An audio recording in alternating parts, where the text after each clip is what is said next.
What to do when we sometimes feel anger at the workplace?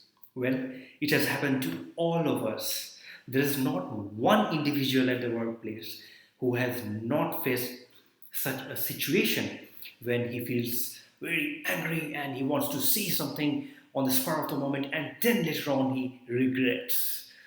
So, in order to save us that moment of embarrassment, we should think about creating more and more awareness. I'm telling you one story which I read and which I really liked.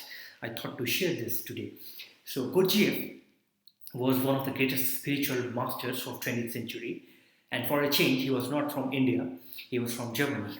So, once he was telling this to his disciple Ospensky, that when his father was on his deathbed, he called his son one day and said, "Look, son, I'm not leaving you anything for your life.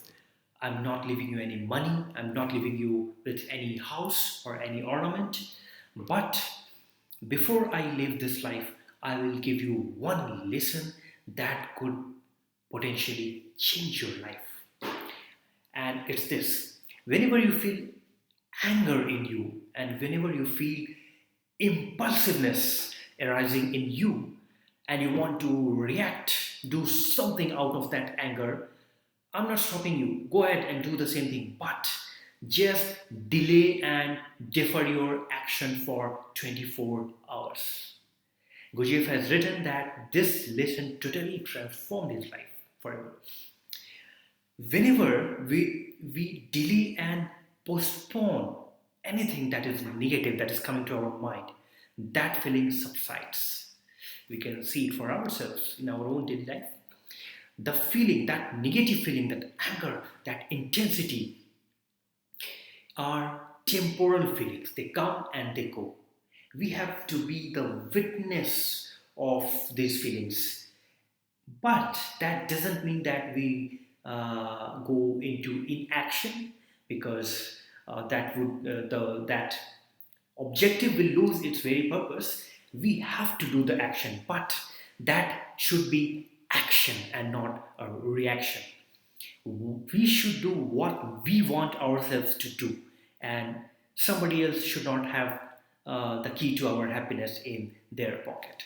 So the next time when somebody sends a mail where your boss is in the CC and you feel this escalation was uncalled for and you want to react and write on that email, before typing that enter key, just hold on for a second. Tell yourself that, okay, I will write the same mail, but not now. Maybe I will go and take a coffee break. I will listen to some light music, or maybe I will crack some joke. I will come back after 15 to 30 minutes and then I will do the same thing.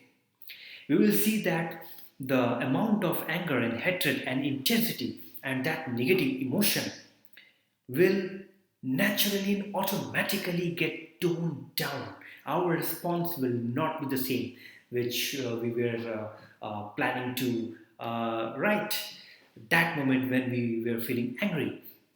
So this is no magic. This is just simple law of nature that if we are able to delay and postpone our actions, uh, that the intensity in that action, gets diminished. So this also works the other way around. When you crave for something very earnestly, and when you do not get that thing, you sometimes lose appetite for that hunger. It's very natural to all of us. So if we, or sometimes we feel like, oh, well, I want to play football right now at this moment, let's go. And none of your friends are agreeing to play football at that time. And then after 4 hours, two of your friends say, hey, now I'm ready, let's go and play football. You will say, no, no, I'm not in that mood anymore. So it's very natural phenomena, and the same works with anger and jealousy as well. So let's try this from tomorrow itself and see if we are able to become a better individual at the workplace with this little gospel story that I just told you about Gurdjieff.